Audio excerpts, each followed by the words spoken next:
나누겠습니다. 기도하십니다. 하나님 감사합니다. 주님의 교회를 사랑하시고 우리 성도들을 사랑하시고 축복하여 주시고 그리고 주님의 그 사랑의 품 안에서 안아주시고 지키시고 보호하여 주신 아버지 하나님, 오늘도 주님의 거룩한 날 성령께서 인도하여 주심으로 주님의 이름으로 우리 저희들이 모여 아버지 하나님을 경배하며 찬양하며 영광을 돌려드립니다. 주여, 우리의 예배를, 우리의 헌신을, 그리고 우리의 갈망하는 마음을 주님께서 받아주시고 그 소원을 들어 응답하여 주시되, 하나님 원합니다.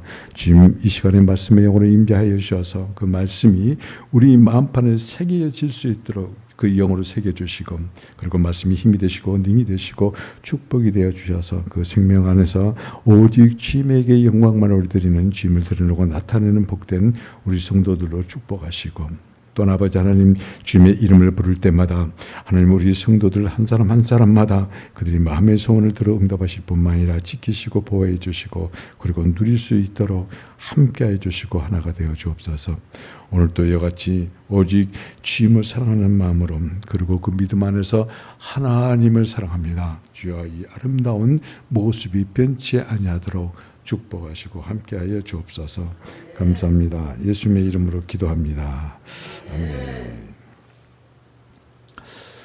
매일 새벽마다 여러분한테 지금 서사기가 계속 이렇게 나갑니다. 그런데 하나님이 그 성령이 감동하셔서 그래서 서사기를 강의하기를 원하시기에, 그래서 서사기를 이 6 선지자를 중심으로 해서 6번에 나눠서 여러분들과 같이 은혜를 나눌 것입니다. 오늘은 이같이 이스라엘을 사랑하시는 그 하나님, 그 하나님이 어떤 분인가, 그리고 그 하나님과 우리의 관계가 어떤 것인가. 그래서 사사기는 왜 하나님께서 그렇게 집착하시고 이스라엘을 버리지 않으시고 그러시는가, 그것의 서러운 부분이 그 하나님의 사랑에 대해서 같이 은혜를 나누겠습니다. 그래서 오늘 제목을 하나님을 사랑하는 아름다운 믿음 또는 광경이라는 그 제목으로 여러분과 같이 은혜를 나눌 것입니다. 성경은 한 시대를 경계합니다. 한 시대가 끝날 때마다 그 경계를 딱 그은 것을 알 수 있습니다. 야곱의 아들들이 그 죽음으로 족장 시대가 딱 이렇게 한계로 표시하고, 그 다음에 모세가 죽음으로 말미암아 출애굽과 광야 시대에 경계를 표시합니다. 뿐만 아니라 여호수아가 죽음으로 가나안의 정복 시기에서 가나안의 정착 시기로 전환하는 그런 한계적인, 연대적인 한계입니다. 그 한계의 경계를 표시한 것을 알 수 있습니다. 하나님께서는 말이죠, 우리를 주권적으로 출애굽한 이스라엘 백성은 여호와의 인도하에 가나안 땅을 정복하고 그리고 그 땅을 분배받습니다. 그러나 가나안 땅에는 여전히 쫓아내지 아니하는 가나안 족속들이 있습니다. 그래서 각 지파들은 하나님의 명령에 따라서 그 족속들을 쫓아내야 될 그러한 의무를 가지고 있습니다. 그래서 그들은 말이죠, 이제 분배받은 땅에 있는 가나안 족속들을 쫓아내기 위해서 싸워야만 합니다. 하지만 가나안에 정착한 이스라엘 백성들인 남아있는 가나안 족속들을 쫓아내려고 하는 것보다 그들을 노역에 동원시켜서, 그래서 이스라엘 백성들은 농사를 지어본 적이 없어요. 그리고 땅의 기질도 몰라요. 그리고 철 따라서 어떻게 농사를 지을 것인가 그 방법도 몰라요. 그렇기 때문에 그들을 이용하는 것을 선택합니다. 이것을 보고 타협했다. 타협했다. 우리는 세상에 살면서 이런 타협하는 것들이 너무나 많습니다. 그런데 이 타협하는 것은 곧 무엇을 의미하냐면은, 이같이 가나안 족속들의 문화가 빨리 침투된다. 그래서 그 문화에 완전히 동화된다. 그런 것이. 우리가 세상과 타협하게 되면 세상 문화가 우리 이렇게 침투돼서 그 문화에 완전히 동화되어 삶으로 그게 죄인지를 몰라요. 그것이 사탄의 완전히 차원 높은 그런 괴계입니다. 이런 것은 하나님의 명령을 순종하지 아니한 행위고, 그리고 또 이런 것은 하나님과 맺은 언약을 위반하는 것이다. 하나님께서 원하지 아니하시면 우리는 안 해야 돼요. 그리고 우리가 무슨 일을 할 때마다 이것은 하나님과의 언약의 관계에서, 그 관점에서 봐야 돼요. 그런데 이스라엘 백성들은 이와 같이 하나님과의 관계, 그리고 하나님과의 맺은 그 언약에 대해서 전혀 모르는 상태로 이와 같이 범죄 행위를 하는 것을 알 수 있습니다. 사사기는 말이죠. 사사기는 사사시대에 반복되는 이스라엘의 영적 상태가 어떠한 것인가에 대해서 아주 계속해서 반복적으로 말해요. 사사가 나타날 때마다 이것이 반복적으로 계속 되풀이되고 있는 것을 알 수 있어요. 이스라엘 자손이 여호와의 목전에서 악을 행하여 그래요.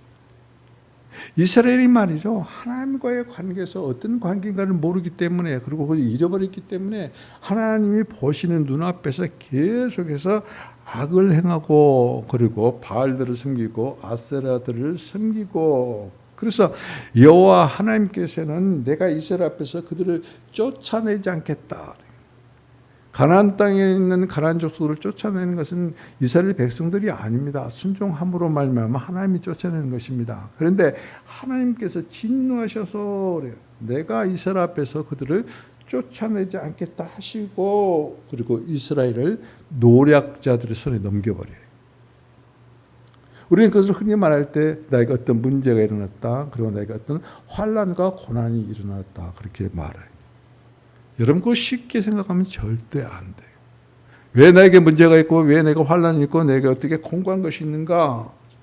그건 하나님의 관계가 끊어진 것이기 때문에 그래요. 하나님이 원하는 것을 사는 것이 아니라 세상과 타협해서 살면서 하나님을 찾는 자는 그 모습을 구역질하는 것이. 그렇기 때문에 우리는 차든지 덮든지 하라는 하나님의 말씀을, 미지근하는 것은 토하여 내치리라 하시거든요. 차버리면은, 차에 차면은 그건 하나님을 안 믿는 거예요. 그런데 믿는 것도 아니고 안 믿는 것도 아닌 건 미지근하는 것, 회색지대, 구역질한다 그것입니다. 그렇기 때문에 하나님께서는 이와 같이 반복해서 배에 가면은 진노하시고, 진노하실 때 부르짖으면은 사사를 세우시고, 사사를 세우셔서 구원하시고, 이런 패턴이 계속해서 반복되는 것, 그것이 사사기의 역사예요. 우리가 이와 같은 말씀을 들을 때 나의 삶이 지금까지, 내가 지금까지 30년을 살았다, 40년을 살았다, 50년, 60년, 70년을 살았다, 그러면서 반복된 것이 무엇인가? 누구 하나도 하나님 앞에 떳떳하다고 말할 수가 없을 것입니다. 하나님의 눈앞에서, 뻔히 보시고 계신 눈앞에서 계속해서 악을 행하는 것이. 그렇기 때문에 사사기를 통해서 우리는 많은 것들을 봐야 되고, 많은 것들을 깨달아야 되고, 그리고 이 사사기 속의 이스라엘 백성들을 내 모습으로 볼 줄 아는 사람, 그런 사람은 참으로 겸손한 사람이고, 참으로 하나님을 사랑하는 사람이고, 그리고 하나님을 참으로 두려움으로 경외하는 사람이다. 이런 상태에 있는 이스라엘 백성들, 왜 하나님께서는 이토록 집착하셨는가? 첫 번째입니다. 왜 집착하셨을까? 왜 하나님께서는 그 이스라엘 백성을 버리면 될 거 아니에요? 그런데 버리지 않냐고 끝까지 징계하시고 징벌하시고 부르짖으며 사사를 세워서 또 구원하시고, 그래갖고 30년, 40년, 80년 이런 식으로 이 평안을 누리다가 또 그냥 배반하고, 그리고 징계하시고, 그러면 또 부르짖고, 그러면 또 사사를 통해서 구원하시고, 이것을 계속 반복하는 것이 사사기에서만 끝난 것이 아니에요. 지금 하나님의 백성들이 사는 역사가 동일해요. 계속해서 이렇게 반복을 하고 있음에도 왜 버리지 아니하시고, 그리고 그토록 집착하고 계신가? 그것은 우리가 오늘 본문 출애굽기 19장 5절 6절에서 그 실마리를 찾을 수 있습니다. 자, 우리 다시 한번 읽겠습니다. 19장 5절 6절입니다. 같이 읽습니다. 세계가 다 내게 속하였나니 너희가 내 말을 잘 듣고 내 언약을 지키면 너희는 모든 민족 중에서 내 소유가 되겠고 너희가 내게 대하여 제사장 나라가 되며 거룩한 백성이 되리라. 너는 이 말을 이스라엘 자손에게 전할지니라. 여러분 그냥 읽으면 아무 의미가 없어요. 무슨 말인지를 잘 몰라요. 그런데 이게 뭐랬습니까? 세계가 다 내게 속하였고 그리고 너희가 내 말을 듣고 내 언약을 잘 지키면은 그다음에 뭐요? 모든 민족 중에서 내 소유가 되겠고 그리고 제사장 나라가 거룩한 백성이 되리라. 모든 민족 중에서 내 소유다. 이것은 하나님의 개인적인 소유를 말해요. 이 소유를 히브리어로 세구라라고 합니다. 세구라. 세구라라는 이 의미는 뭐냐면 특별한 보물이다. 나의 특별한 보물이다. 모든 민족들 중에서 내가 너희들을 소유한 것은 나의 특별한 보물이다. 여러분, 이스라엘 백성들이 하나님의 소유가 될 수가 없습니다. 사실은 그런 자격이 없어요. 보물이나 더더군다나 보물은 될 수가 없어요. 그럼에도 불구하고 너희는 내 소유고 나의 특별한 보물이다 이렇게 말한 것은 뭐예요? 이 말을 누구에게 전하라고? 이스라엘 백성들에게 전하라고. 누구를 통해서? 모세를 통해서 말씀하신 것이죠. 이것은 구애입니다. 구애. 이것은 청혼이에요. 청혼. 우리는 이걸 봐야 돼요. 성경은 말입니다. 하나님과의 나의 관계가 무엇인가를 분명히 알아야 돼요. 하나님의 남편이고 그리고 우리는 하나님의 여자 곧 아내라는 것이죠. 하나님께서는 말이죠. 이스라엘을 하나님의 배필로 삼기 위해서 모든 민족 중에서 선택하셨고 그리고 너는 내 개인적인 소유인데 어떤 소유? 나의 특별한 보물이다. 이스라엘 백성들이 행한 짓을 한번 보세요. 그게 보물이 될 수 있습니까? 특별한 보물이 될 수 있습니까? 그럼에도 불구하고 하나님께서는 이제 모세를 통해서 이와 같이 주님의 사랑을 알려주고 특별한 보물로 이와 같이 사랑한다는 것이요. 그러니까 내 사랑을 백성들에게 알려주고 그리고 내가 백성을 그만큼 사랑한다는 것. 그래서 사랑을 요구하는 것이에요. 사랑을 구해야 하는 것이. 그리고 이제 나와 결혼해 주기로 한다 이렇게 청혼하는 것을 보고 있습니다.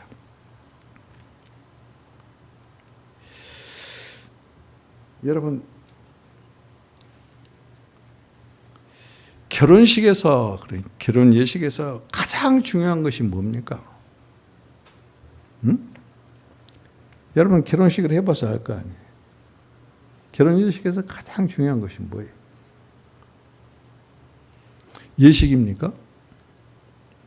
전 예식장에서 테이블 갖다 놓고 거기서 무엇을 스테이크 자르고 그런 것이 중요합니까? 아니면은 반지 교환하는 것입니까? 아니에요. 여러분들이 지금까지 그런 것을 외형적인 것 그런 것을 생각했다면 큰 잘못이. 혼인을 서약하는 것이. 그리고 이와 같이 소원을 선언하는 것이. 그것이 언약이에요. 언약. 약속이에요.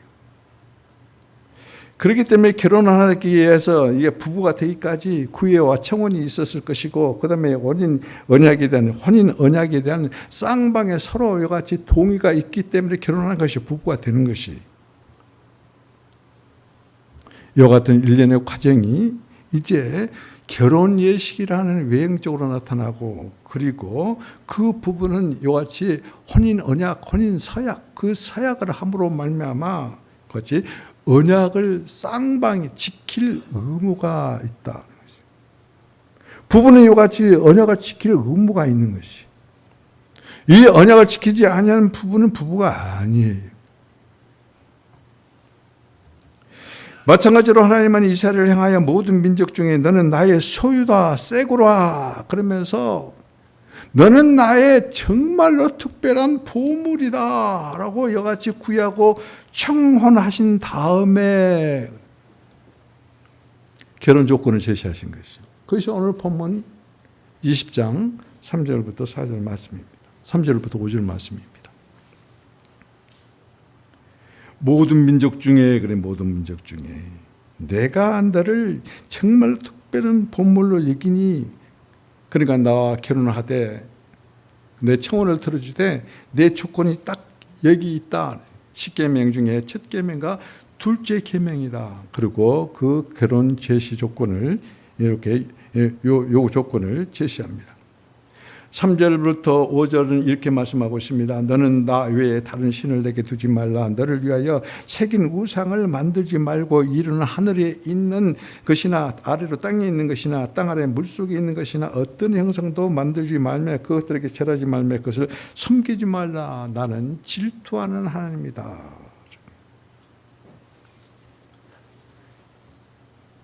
이와 같은 결혼 요구 조건입니다. 이 조건을 제시하는 것은 신의 선을 주셨습니다. 우리는 이 계명을 10계명이라고 합니다. 그래서 이 계명을 주신 것은 우리대로 지키라고 주신 것이다 라고 그렇게 생각합니다. 여러분, 이것은 구애를 하고 청혼을 하고 그리고 결혼해 주기를 갈망하고 바라는 하나님께서 10계명의 첫째 계명과 둘째 계명을 제시해 주시는 것이에요. 하나님이 요구하는 것은 딱 한마디입니다. 내가 너를 그렇게 특별한 보물처럼 사랑하니까 나를 사랑해 달라는 것이에요. 그 외에는 다른 조건이 없습니다. 하나님이 이스라엘을 사랑하는 것처럼 이스라엘도 하나님만을 사랑하다. 이것이 요구 조건이고, 그리고 이것을 동의하게 되면 것이 언약이에요, 언약. 이것은 하나님의 일방적인 요구가 아닙니다. 쌍방이 하나님과 아내가 될 이스라엘과 지금 서로가 합의를 하는 것이, 부부가 되기를 합의를 하는 것이, 결혼하기로 합의를 하는 것이요. 그러려면 그 합의된 조건이 있어야 되는데 그것은 사랑이. 세상 사람들은 결혼할 때 사랑이 조건이 아닙니다. 엉뚱한 것이 조건이 돼요. 그래서 파멸을 이루는 것입니다. 이와 같이 나의 소유, 나의 특별한 보석을 사랑한다. 그러니 너도 나만을 사랑하겠느냐? 사랑의 큰 언약에 지금 동의를 하겠느냐? 그리고 나와 함께 큰 사랑을 시작하지 않겠느냐라고 지금 하나님께서는 그렇게 말씀하고 있는 것이. 이 큰 사랑에 동의해라. 그리고 우리 함께 이 큰 사랑에 시작해보자. 그렇기 때문에 사랑의 근거는, 이 결혼의 근거는 사랑입니다. 그래서 결혼은 신성한 것입니다. 사실 이스라엘은 말이죠, 하나님의 사랑의 대상이 될 수도 없고 더더군다나 아내로서 조건은 더더욱 없습니다. 그럼에도 불구하고 하나님은 구애하고 청혼했습니다. 그 청혼 조건은 다른 것이 아니라 이스라엘만을 사랑하는 하나님, 네 하나님, 나만을 사랑해다오. 그렇기 때문에 이 요구 조건에 너는 나 외에 다른 신을 두지 말라. 너는 내게 새긴 우상을 만들지 말고, 너를 위해 새긴 우상을 만들지 말고 하늘 위에 있는 것이나 땅 위에 있는 것이나 땅 아래 물속에 있는 것 어떤 것들도 만들지 말고 그들에게 절하지도 말고 그리고 섬기지도 말라. 하나님은 질투하신 하나님이다. 그러면서 5절 마지막 절에 보면은 만약에 이것을 어기게 되면 죄를 갚은데 아버지로부터 아들까지 3, 4대 이른다. 여러분, 사사기를 읽어보면 305년 동안 하나님의 징벌을 받습니다. 3, 4대란 말이 그냥 같은 소리가 아니에요. 깜짝 놀랐어요. 아, 하나님은 모든 것을 말씀하신 대로 하시는 하나님이다. 그런데 이 요구 조건을 말이죠. 어떻게 했습니까? 오늘 여러분 19장 8절에 보면은 이스라엘이 그것을 동의합니다. 뭐라고요? 거기에 뭐라고 되어 있습니까?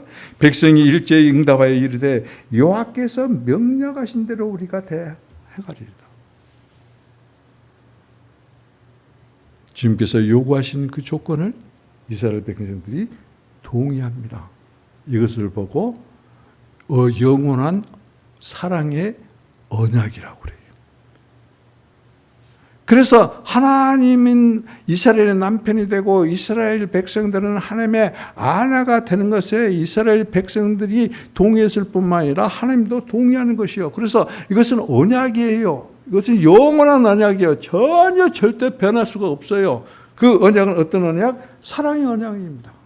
남편은 아내를 사랑하고 그리고 아내는 남편을 사랑하라. 하나님은 이스라엘 백성들을 반드시 사랑하시겠다 하신 대로 사랑해야만 되고 너희들은 동의한 대로 아내의 위치에서 남편이신 하나님을 배반하지 않고 버리지 아니하고 그리고 끝까지 사랑해야 된다는 그런 의무를 가지고 있습니다.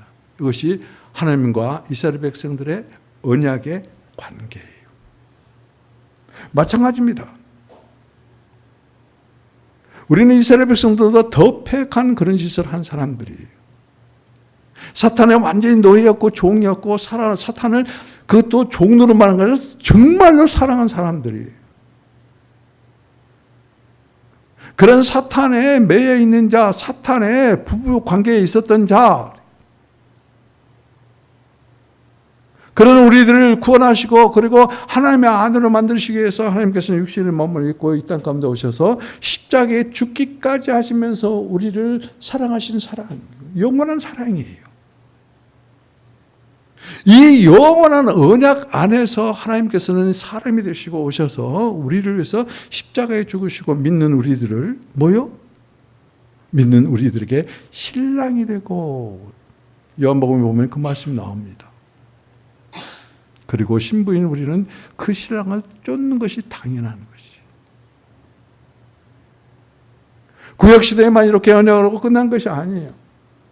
경계가 됐대서 이와 같이 하나님의 말씀은 그 경계가 없어요. 그 시대의 경계는 있어도 하나님은 경계가 없고 하나님의 말씀은 경계가 없고 그래서 구약 시대에 말씀하시는 것이나 지금 우리들에게 언약한 것이나 동일한 그 언약이라는 것을 우리가 알 수 있어요. 그렇다면 주님께서는 이 율법, 다시 말씀드리면 사랑의 언약, 사랑의 조건으로 제시하신 것, 이 청원서에 말이죠. 결혼 서약서에 동의함으로 말미암아 이스라엘에게 이같이 사역을 하는, 그래서 이같이 하나님과의 관계가 온전히 이루어지는 이 율법은 도대체 무엇인가? 그에 대해서 출애굽기 20장 6절, 그 5절 바로 밑에 있습니다. 같이 읽을까요? 시작. 나를 사랑하고 내 계명을 지키는 자에게는 천대까지 은혜를 베푸느니라. 나를 사랑하고 내 계명을 지키는 자는 천대까지 은혜를 베푸니라. 여기서 나를 사랑하는 자에게, 그리고 사랑을 언급하신 것은 그분이 선택한 백성에게 율법을 준 의도가 무엇인가를 분명하게 밝히는 것이. 여기서 뭐라고 했어요? 나를 사랑하는 자에게는 천대까지 은혜를 베푼다. 우리는 천대까지 은혜를 베푼다. 거기에다 이 시선을 초점을 맞춥니다. 그리고는 그 외에는 별로 관심이 없습니다. 그러나 뭐라고 했습니까? 나를 사랑하고 그다음에 지키는 자에게 그 사이에는 내 계명을 그렇게 했다. 그 계명이 뭐예요? 사랑의 계명이에요. 내 앞에 다른 신을 두지 말라. 우상도 만들지 말라. 거기서 절하지도 말고 숨기지도 말라. 너는 질투하는 하나님이다. 이 계명이에요. 왜 이 계명을 주셨는가? 그 이유에 대해서 그들이 하나님을 사랑하는 아들이 되게 하시, 사랑하는 이들, 사랑하는 사람들이 되기 위해서입니다. 왜 계명을 주셨는가? 지키라는 것이 아니에요. 하나님께서는 이같이 너희를 사랑한다. 그러므로 이같이 구애를 하고 그 다음에 이같이 결혼 서약을 할 수 있도록 이같이 두 계명을 통해서 청원하는 것이 청원하는 것. 이같이 두 계명을 주신 이유는 하나님을 사랑하는 이들이 되게 만들기 위해서. 그 의도가 있다는 것을 분명하게 오늘 6주를 통해서 우리들에게 말씀하고 있습니다. 이 큰 사랑은 하나님과 우리를 하나 되게 하는 사랑. 이 큰 사랑을 시작하신 분도 하나님이시오. 그리고 이 큰 사랑을 함께 이루어 가신 분도 하나님이십니다. 그래서 신명기 6장에는 보면 이렇게 말씀하고 있습니다. 너는 마음을 다하고 뜻을 다하고 힘을 다하여서 내 하나님 여호와를 사랑하라.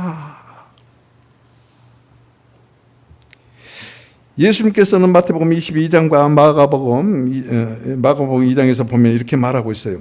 예수님은 이것이 율법 중 가장 큰 것이다. 이것은 율법 중 가장 크고 첫째 된 계명이다. 뭐요?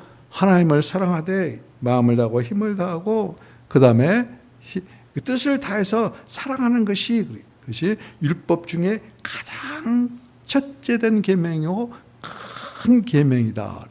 가장 크고 첫째 된 계명이다. 하나님이 이렇게 우리와 가장 크고 첫째 된 계명된 사랑을 시작하셨어. 그리고 또 하나같이 위대한 사랑을 우리들은 그 사랑의 영광로에 빠뜨리신 분 또한 하나님이시다. 여러분, 하나님 앞에 나아가서 우리가 정말로 하나님을 사랑하면은 다른 고백 안 씁니다. 하나님의 임재 안에서 하나님을 바라보고 주님께 드릴 수 있는 건 오직 하나밖에 없어요. 사랑합니다. 그 사랑합니다인 고백 안에 모든 것이 포함이 됩니다. 근데 우리는 하나님을 사랑하지도 않고 하나님을 만나서 사랑을 고백하지도 않아요. 우리의 근거가, 하나님과의 관계의 근거가 어디에 있는가? 영원한 언약에 있다. 항상 여기에 돌아가야 돼요, 우리는. 그 하나님의 영원한 언약은 무엇인가? 사랑이다 하는 사랑이다. 그래서 하나님께서 우리들에게 율법을 주신 가장 높은 의도가 무엇인가? 그 사랑 안에서 하나님과 하나가 되는 거야, 사랑 안에서. 하나가 되기를 위해서 주님께서는 당신의 형상으로 우리를 만들었지 짐승이나 사자나 어떤 것 모양으로 만드신 게 아니에요. 우리를 만드신 목적도 주님의 형상으로 만들었어요. 모양만이 아니라 내면의 모든 세계들도 주님의 형상으로 주입되기 위해서 그 사람을 생명나무 아래에 갖다 놓았어요. 그런데 아담과 하와는 하나님의 의도를 버리고 그리고 뱀이 유혹하는 대로 지식나무의 열매를 먹었기 때문에 겉모양은 하나님의 형상을 가지고 있지만은 속으로는 완전히 사탄화되어 버리는. 우리가 지금 예수를 믿고 있다 하면서도 영은 거듭났지만은 우리의 마음, 혼은 말이죠. 사탄의 지배 아래 있다. 그렇기 때문에 나와 여러분의 마음은 말이죠. 전쟁터예요, 전쟁터. 육신이 원하는 것을 하기를 원하고 그리고 또 영 안에 계시는 성령이 원하는 것을 또 해야 돼요. 그렇기 때문에 사도 바울은 나는 참으로 곤고한 자로다. 내가 하나님의 법을 따르기를 원하지만은 다른 법이 내 안에서 나를 주관한다고 통탄하는 그 고백을 하는 것을 우리가 볼 수가 있습니다.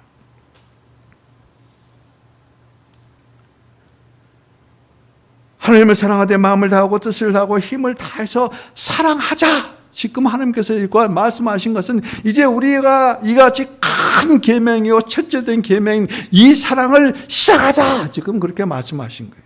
그것이 지금 결혼한 이스라엘 백성들에게 하는 말이고 그리고 하나님을 그리스도를 나의 신랑으로 모시고 사는 지금 이 시대에 사는 우리들에게 하신 말씀. 이제 우리 함께 큰 사랑을 시작하자. 그리고 우리 함께 그 큰 사랑에 풍덩 빠져보자. 그 사랑의 뜨거운 용광로에 한번 빠져들어가 보자. 이 얼마나 아름답고 그리고 얼마나 아름다운 사랑과 믿음인가. 여러분, 이 사랑은 영원한 언약을 믿지 않으면 혼인 서약을 서명을 하고도 그것을 믿지 않으면 그 말이에요. 그러면 그것은 취지에 불과하다. 그런데 영원한 언약인 하나님의 사랑의 언약을 믿음으로 말미암아 이제 큰 사랑을 시작하자 하신 하나님의 그 음성을 따라서 우리는 함께 이 큰 사랑, 첫째 된 계명을 시작하는 것이. 여러분, 인생은 날마다 순간마다 시작하는 거예요. 매일 새벽에 눈을 떠서 오늘 하루를 시작한다, 그걸로 끝나는 게 아니야. 매 순간마다 우리의 인생은 시작하는 거예요. 시작이 없으면 진행이 없습니다. 시작이 없으면 그 과정이 없으면 결과도 없어요. 비록 내 인생이 잘못 서투른 거, 그리고 또 잘못된 길로 간다 하더라도 하나님의 영원한 사랑의 언약의 근거에서 그리로 돌아오기만 하면은 우리 인생은 새로운 시작이 되는 것이. 잊지 마십시오. 하나님은 우리의 남편이시고 나를 우리를 구해하시고 그리고 청혼하시고 그리고 우리가 이와 같이 동의함으로 말미암아 하나님과 함께 결혼한 하나님의 아내요 배필이라는 것입니다. 그 자리를 떠나지 마십시오. 그 하나님을 버리지 마세요. 그 하나님을 잊어버리지 마시라는 것이. 그래서 그 주님과 함께 큰 사랑을 시작했으니까 그 사랑 안에 퐁덩 빠져서 용광로와 같은 뜨거운 사랑으로 그 사랑을 실행하며 하나님을 사랑하며 그 말입니다. 하나님은 우리를 사랑하며 그 말입니다. 그 사랑 안에서 하나가 되게 하는 것이 율법의 최고봉이에요. 최고의 기능이에요. 율법은 말이요 지키라 준 게 아니라 사랑하라고 주는 거예요. 사랑의 언약이에요. 이 사랑 안에서 하나가 되는 것이 곧 사랑하는 자에게, 나를 사랑하는 자에게 이 율법을 지키라고 주는 것은, 그것은 곧 하나님으로 하여금 하나가 되게 하는 그 의도를 우리가 분명히 안 돼 있다. 예수님은 이렇게 요한복음 14장에서 이렇게 표현했습니다. 나의 계명을 지키는 자라야, 나를 사랑하는 자요. 나의 계명을 지키는 자라야. 그러면서 또 21절을 보면은, 23절을 보면 뭐라고 되냐면은, 나를 사랑하면은, 그래요. 나를 사랑하면은 내 말을 지키리니. 그러니까 내 아버지께서 그를 사랑할 것이요. 나도 그를 사랑하며 그에게 가서 거처를 그와 함께 하고, 그 다음에 그에게 나를 나타내리라. 이거 하나예요. 여러분, 계시록 22장 17절에 보면은 성령과 신부가 하나가 돼서 말해요. 성령이 말하는 것인지 신부가 말하는 것인지 몰라요. 하나예요. 하나를 위해서 창조한 사람이 타락했습니다. 그래서 하나를 위해서 예수님께서 오셔서 죽으시고 부활하시고 믿는 자들 안에 오셔서 하나가 되기 위해서 지금도 주님께서 그 사랑을, 그 언약을 지키고 계십니다. 그런데 결과적으로 끝장에 가서 보면은 뭐요? 하나가 되어 있어요. 하나. 하나님의 사랑은, 하나님의 그 의도는 하나님과 우리가 하나가 되는 것이. 그렇기 때문에 요한복음 14장 오늘 말씀을 드린 건 21절과 23절, 제가 이것을 섞어서 이것을 그 나열을 한번 해봤어요. 나의 계명을 지키는 자야, 나를 사랑하는 자요, 나를 사랑하면 내 말을 지키리니 내 아버지께서 그를 사랑할 것이요, 나도 그를 사랑하여 그에게 가서 거처를 그와 함께 하리니 그에게 나를 나타내리라.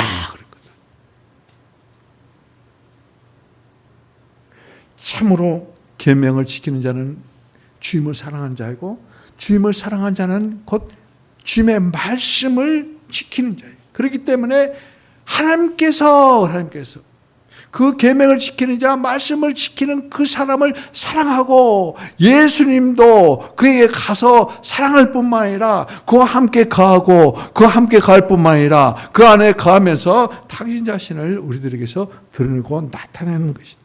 이게 사랑이에요. 사랑한다면서 너 따로 나 따로, 그것은 사랑이 아니에요. 사랑은 하나 되게 하는 것입니다. 하나님은 하나님의 사랑이 시간을 들여서 그분의 말씀 안에서 교통하는 자. 그러니까 하나님은 어떤 분인가? 하나 하나님의 백성이 시간을 내서 시간을 투자해서 그분의 말씀 안에서 하나님과 교통할 때 그 말 하나님과 여기서 그러니까 요한복음 14장에서 말하는 나의 계명을 지키는 자 그리고 나를 사랑하는 자는 내 말을 지키리니 그 말이에요. 말씀을 지키려면은 말이죠. 시간을 내서 그 말씀 안에 들어가서 하나님과 교통할 때만이 그것이 가능해요.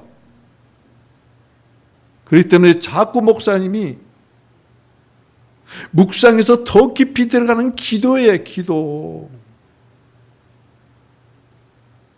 말씀 안에서 말씀을 붙잡고 말씀이 내 기도가 됨으로 말미암아 그 기도의 말씀이 나와 하나가 되어졌을 때 그때 그 말씀은 내 안에 나는 그 말씀 안에 그러므로 상호 고체를 삼고 그 말씀은 내게서 드러내고 나타내신 예수 그리스도가 되는 것이에요. 그렇기 때문에 여기서 뭐라고 합니까?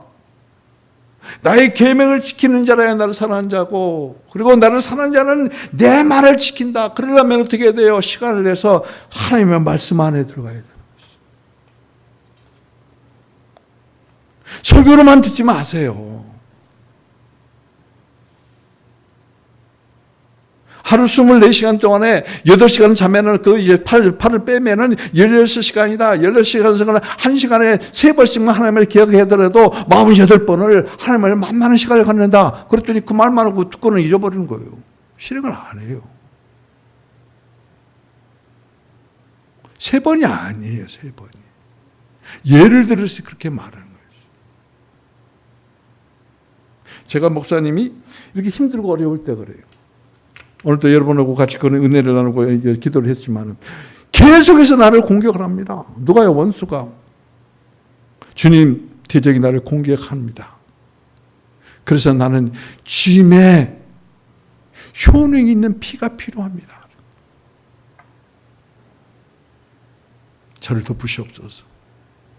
내 마음을 덮으시고 내 생각을 덮으시고 감정과 의지를 덮으시고 그리고 우리 양심을 깨끗게 하십시오. 저를 덮을 뿐만 아니라 교회를 덮으시고 교회를 덮을 뿐만 아니라 우리 성도를 덮어주시고 그리고 성도를 가정을 덮어주시고 직장과 사업을 덮으시옵소서. 그건 뭐예요? 하나님의 말씀 안에 들어가는 것이요. 하나님을 기억하는 것이요. 그리고 그 예수 그리스도의 이름을 부르는 것이요. 주여 주님이여 주 예수여. 대적들이 나를 공격합니다. 그렇기 때문에 주님의 그 능력이 있고 효능이 있는 피가 필요합니다. 그 피로 나를 덮어주옵소서. 이것이 시간을 내서 하나님을 그리고 그 말씀 안에서 하나님과 교통하는 것이에요. 그럴 때 그분은 말이죠. 우리들 안에 신성한 요소를 주입하셔서 그래서 우리를 하나님의 배필로 만드시고 그리고 우리 안에 생명과 본성과 그 편이 있어서 정말로 하나님을 드러내고 나타내는 사람으로 완전히 바꾸시는 것이에요. 부끄럽지 않습니까? 하나님은 우리 신랑인데 나는 개차반이 부끄럽지 않아요? 하나님은 나의 주인이신데 근데 나는 하나님의 주인이신 하나님을 모시고 사는 그 성도의 모습이 나에게 없다면 그 부끄러운 거 아니에요? 여러분, 성경 전체는 하나님의 로맨스예요. 신성한 로맨스예요. 로맨스. 하나님은 그분이 선택하신 백성에게 어떻게 구애하시고 그리고 어떻게 결혼하시는가에 대한 러브 스토리예요. 러브 스토리. 그분은 우리의 신랑이고 그분은 우리의 남편이고 그분은 혼인의 잔치 그 자체시고 그리고 교회에는 우리는 그분의 신부이고 그래서 주님께서 우리에게 이같이 사랑의 온전한 영원한 계명을 주신 것, 언약을 주신 것은 그 언약 안에서 우리가 명실상부한 하나님과의 결혼 관계에 대한 이같이 결혼 이야기의 스토리다. 결혼 이야기다. 율법 말이죠. 우리의 생각과 의지로 지키라고 주신 것이 절대 아닙니다. 우리의 의지나 생각이나 우리의 어떤 노력으로도 절대 율법을 지킬 수 없다는 의미예요. 주님을 남편으로 사랑하고 그 사랑에 참여함으로 말미암아 하나님의 생명과 본성이 우리들에게 주입이 되고,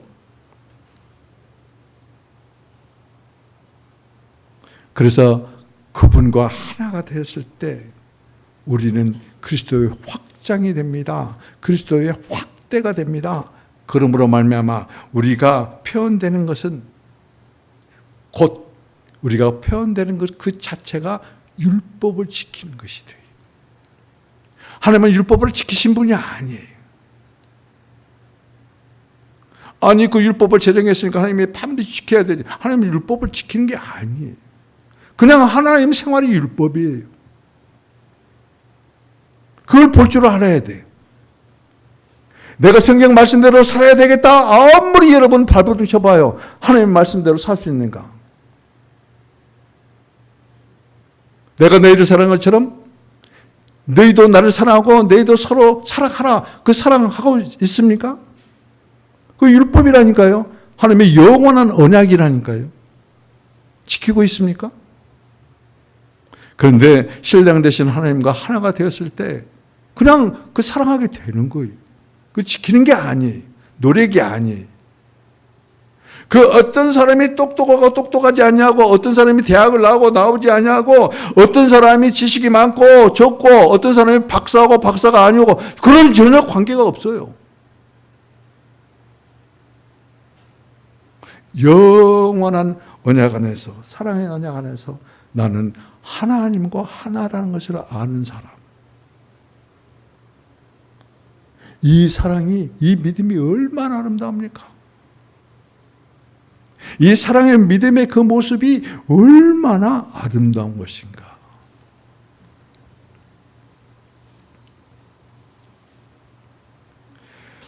오늘 그 20절에도 보면 그 말미에 그렇게 말씀하고 있습니다.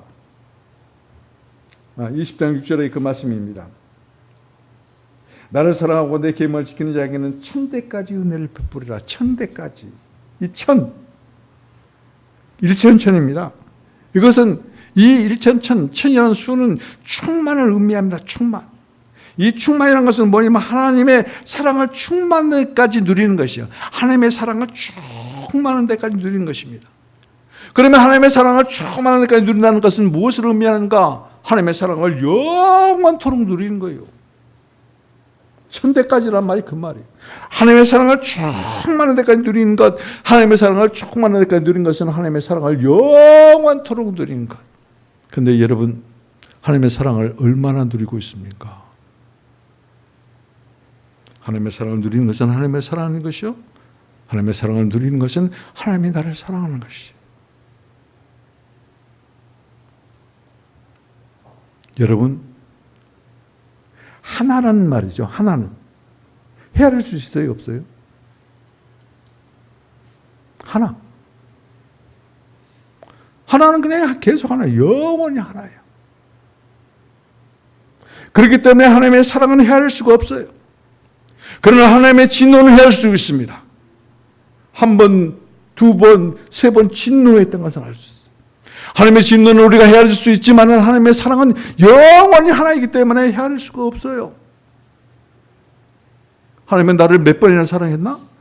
여러분, 하나님이 여러분을 몇 번이나 사랑했습니까? 한 번 사랑이에요. 한 번 사랑. 하나예요. 그래서 하나님과 배필되고 하나의 짝이 된 것은 하나인 것이에요. 사랑이 하나인 거예요. 영원한 그 언약의 사랑이 하나로 만들어버린 것이에요. 여러분 앞으로 사사기를 보겠지만은 그 안에는 사랑이 없어요.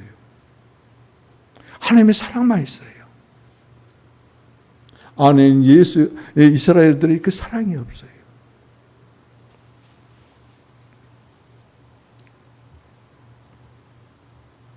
그렇기 때문에 이와 같이 하나님의 사랑을 저버리는 그 결과가 얼마나 비참한 것인가.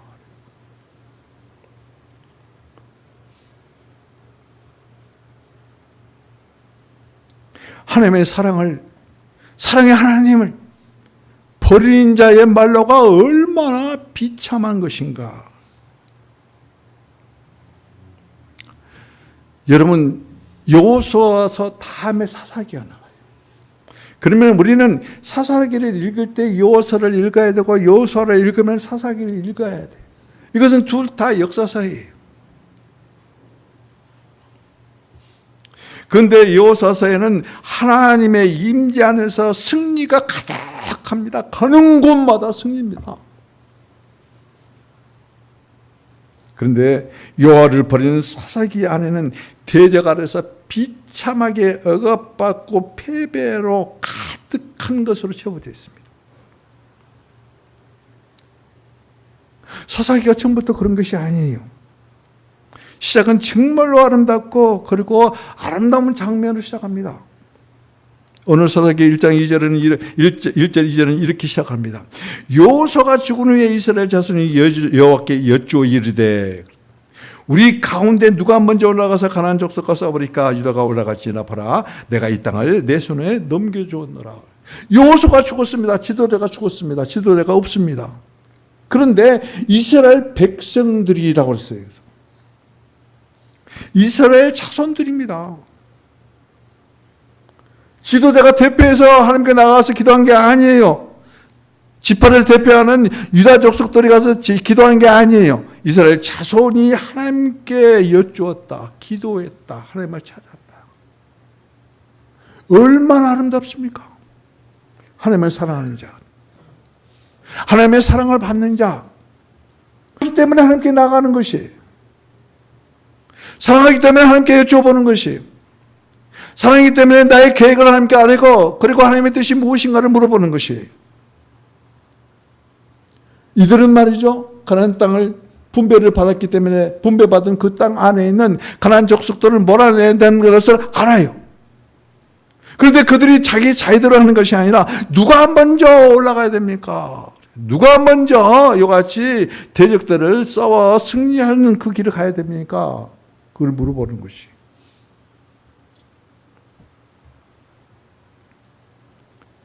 여러분, 이같이 여호수아가 죽고 새로운 이제 가나안의 정착 시대가 열린 그 시대 안에 있는, 이게 광야 시대가 끝나고 정복 시대가 끝나고 그리고 가나안 이같이 정착 시대의 그 세대가 하나님 앞에 나가서 이같이 기도하는 걸 봐요. 그들이 감당할 몫은 반복해서 말씀드리지만은 가나안 족속들을 쫓아내는 것이. 그래서 그들은 그 문제를 가지고 여호와께 나가서 기도하는 것입니다.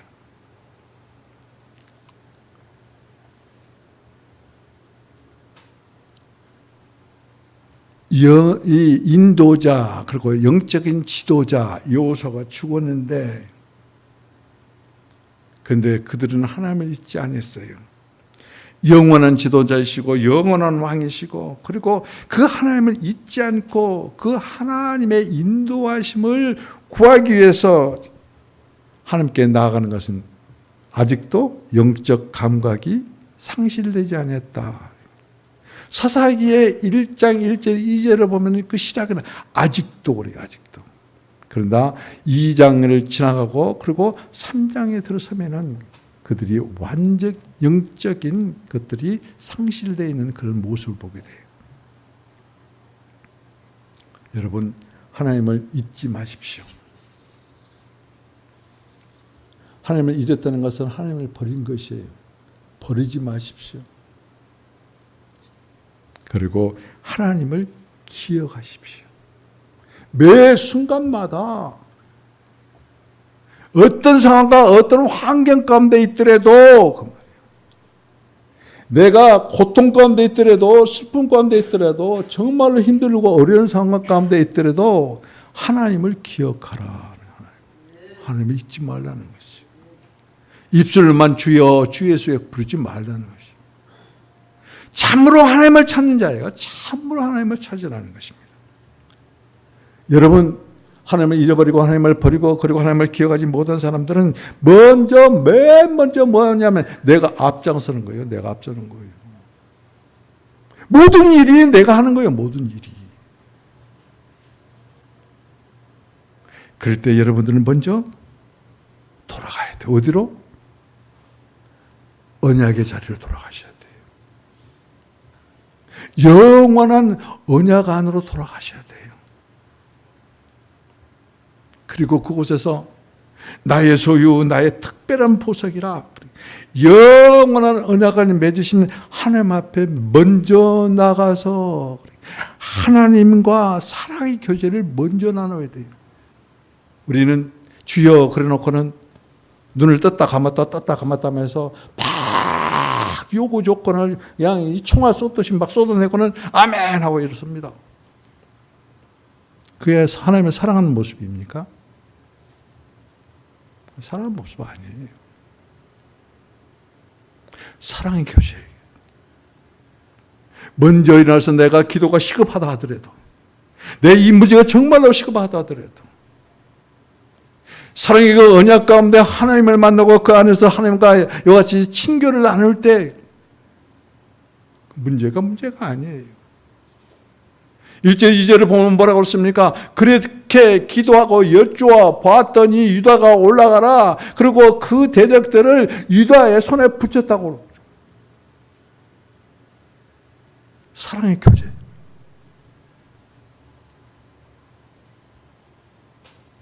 영적 감각이 상실되면은 모든 것을 내가 앞서서 하려고 합니다. 그러나 잊지 마십시오. 먼저 하나님께 나가십시오. 그리고 하나님과 사랑의 교제를 나누십시오. 그리고 매일 매 순간마다 인생을 시작하십시오. 누구하고 함께? 하나님과 함께. 이것이 하나님 보시기에 아름다운 것이. 마음에 계획한 일이 있더라도 먼저 하나님께 여쭤합니다. 그때 하나님께서 할 일을 말씀하실 것입니다. 대적들을 그리고 문제들을 내 손에 두었다고 이렇게 응답하실 것입니다. 그리고 함께 동행하시고 그리고 앞서 행하시면서 그 문제들을 처리하실 것입니다. 원수 대적들을 물리치실 것입니다. 이사야서에 보면은 이런 말씀이 있습니다. 그가 채찍에 맞음으로 나음을 입었도다.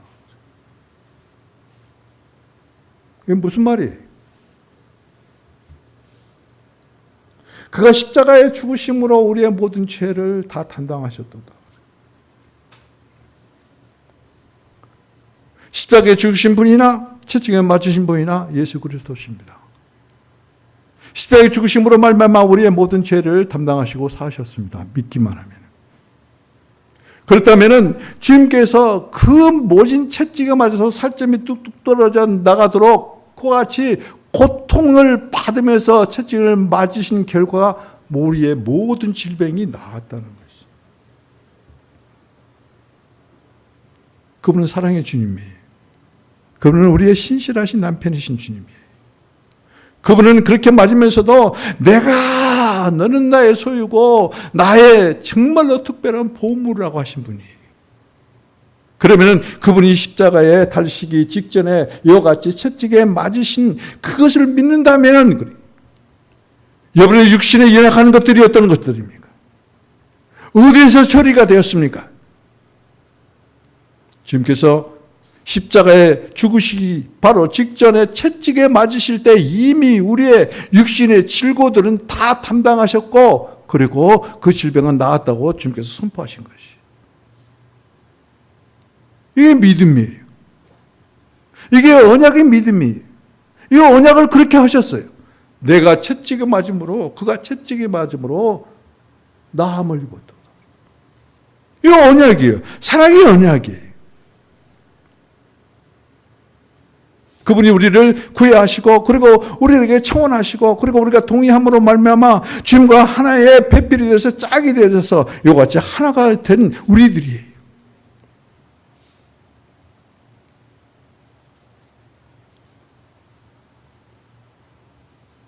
이같이 하나님께서는 말이죠. 딱 하나입니다. 우리의 남편 되고 우리로 하여금 하나님이 아내가 되는 것이. 근데 이 사사기는 보면은 말이죠. 이같이 단순합니다. 하나님은 복잡하지 않습니다. 많은 걸 요구하지도 않습니다. 나는 네 남편이 되고 너는 내 아내가 되라. 이 단순한 이 그 하나마저도 사사기를 보면 아주 말이죠, 정말로 끔찍하게 하나님께서 원하신 것이 산산이 부서진 그림으로 가득한 것을 봅니다. 아내가 남편을 버리고, 그리고 심지어는 그 존재까지도 잃어버리고 우상을 쫓는 탕녀, 음녀가 돼요. 사사기가 얼마나 추한 그림으로 가득한 것인가. 이스라엘에게도 이와 같이 신혼 초기가 있었습니다. 결혼 후에는 정숙한 아내로서 위치를 그런 데 상실해 버렸어요. 예루살렘 거리에는 우상이 얼마나 많은지 거리마다 거리 수만큼 제사가 있었어요. 거리마다 높은 대를 세워놓고, 그리고 백주 대낮에 그 우상들에게 찾아가서 분향하고 행음을 그 백주 대낮에 합니다. 이것은 뭡니까? 남편을 버리고 거리의 남자들에게 달려간 것이. 우리는 어떻습니까? 여러분 안방에는 무엇을 높이고 있습니까? 여러분의 거실에는 무엇을 높이고 있습니까? 여러분 마음속에는 무엇을 두고 무엇을 높이고 있습니까? 아무리 안방을 잘 꾸미고, 그리고 거실을 아름답게 장식하고 좋은 곳으로 몸을 치장한다 하더라도 하나님이 없으면 거리의 남자에게 달려가는 고멜과 같습니다.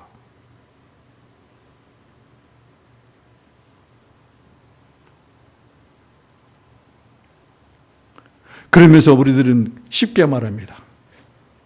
왕이 없어서, 그리고 영적 지도자가 없어서, 그래서 자기 자신을 가리고 합리화시키려고 해도 고멜은 고멜이에요. 그럼에도 불구하고 하나님은 그 고멜을 말이죠, 그 행하는 길에서 돌아오라, 영원한 언약의 자리로 돌아오라, 영원한 하나님의 아내의 자리로 돌아오라고 지금도 우리들을 부르시고 찾고 계신 것입니다.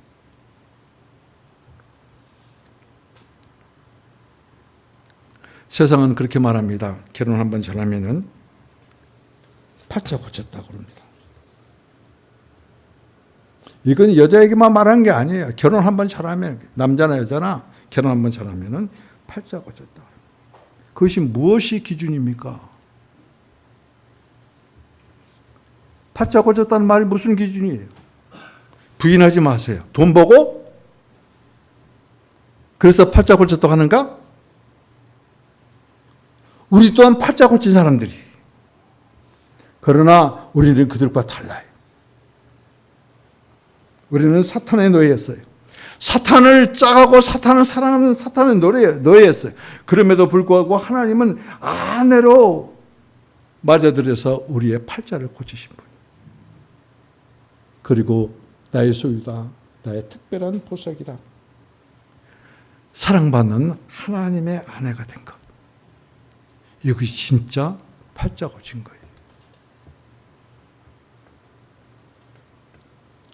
그런데 고멜이 되는 것이 정상입니까? 잡아다 놓으면 또 도망가고, 잡아다 놓으면 또 도망가고, 그리고 심지어는 밖에서 남자의 자식까지 낳아가지고 집안에 들어와 가정을, 교회를 파괴하는 고멜이 정상입니까? 정숙한 아내입니까? 정숙한 여인입니까? 우리 하나님은 우리의 남편이십니다. 우리의 왕이십니다. 아내인 우리의 머리십니다. 교회의 머리십니다. 그분을 버리고 이스라엘처럼 타락하고 부패하는 길을 택하겠는가? 하나님께서 지금 이 시간에 우리들에게 이와 같이 물어보십니다. 그 길에서 돌아와라. 영원한 언약의 자리로, 언약 안으로, 하나님의 아내의 자리로 돌아오라. 여러분 마가복음 1장 11절에는 하나님께서 이렇게 말씀하십니다. 하늘부터 소리가 나기를 너는 내 사랑하는 아들이라 내가 너를 기뻐하노라. 이것을 메시지 성경은 이렇게 번역을 했더라고요. 너는 내가 사랑하고 선택하고 그리고 구별하는 내 아들, 내 삶의 전부다. 지금 하나님께서는 우리들에게 이렇게 말씀하는, 너는 내가 사랑하고 선택하고 구별한 나의 아내, 나의 삶의 전부다. 그렇게 말씀하시죠. 그런데 참 희한한 것이 뭡니까? 그렇게 말씀하신 직후에 하나님께서는 그 아들을 광야로 몰아내십니다. 누구를 위하여? 전갈이 가득하고 그리고 물도 마실 수 없고 먹을 것도 없는 광야로 몰아내셨는가? 그러면 그 주님은 어디까지 순종해야 되는가? 그렇다면 우리의 순종은 어디까지 가야 하는가? 어디까지 해야 되는가?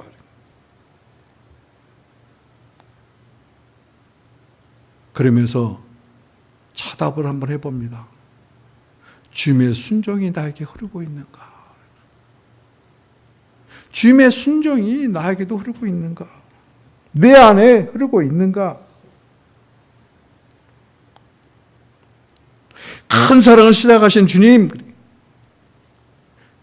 그 주님의 순종은 말이죠, 그 큰 사랑을 이루시기까지 순종합니다. 성령과 신부가 하나가 되기까지 순종합니다.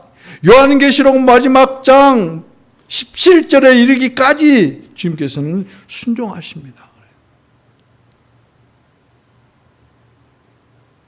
그렇다면 나는 어떻게 됩니까? 여러분의 가슴에 손 얹고 한번 보세요. 그렇다면 나는 어디까지입니까? 나는 어디까지입니까? 참문하고 묵상해 보세요. 먹먹해질 것이. 우리는 오직 순종 가운데서만 하나님의 뜻이, 그리고 가장 위대한 기쁜 것이 무엇인지를 발견할 수 있어요. 이와 같이 우리는 말이죠, 순종함으로 말미암아 하나님의 뜻이 무엇인지, 하나님의 가장 기뻐하고 위대한 것이 무엇인지, 그것이 사랑이에요. 결과적으로 사랑이라는 것을 알게 돼요. 사랑이신 예수님은 광야 40일, 광야에서 40일 동안 세상을 먹지 않고 금식하고, 그리고 그 금식 끝에 하나님의 나라, 하나님의 왕국을 선포하셨어요. 하나님은 죽으시고 부활하신 후에 40일간 이 세상에 머무시면서 세상을 먹지 않았어요.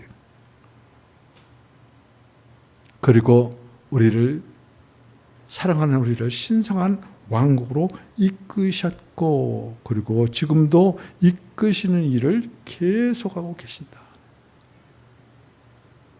그리고 우리의 결국의 모습은 성령님과 신부인 우리가 하나가 되기까지 하나님은 우리를 이끄시고 인도하시고 사랑하고 계신다. 부탁합니다. 하나님의 영원한 그 사랑의 언약의 자리로 돌아가십시오. 아무리 내가 바쁘고 힘들고 어려워도 그 자리로 항상 돌아가서, 그리고 주님 앞에 앉아서 사랑의 친교를 나눈 곳으로부터 인생을 날마다 시작하십시오. 여러분의 인생은 한 번 시작한 것이 아닙니다. 날마다 시작해야 돼요.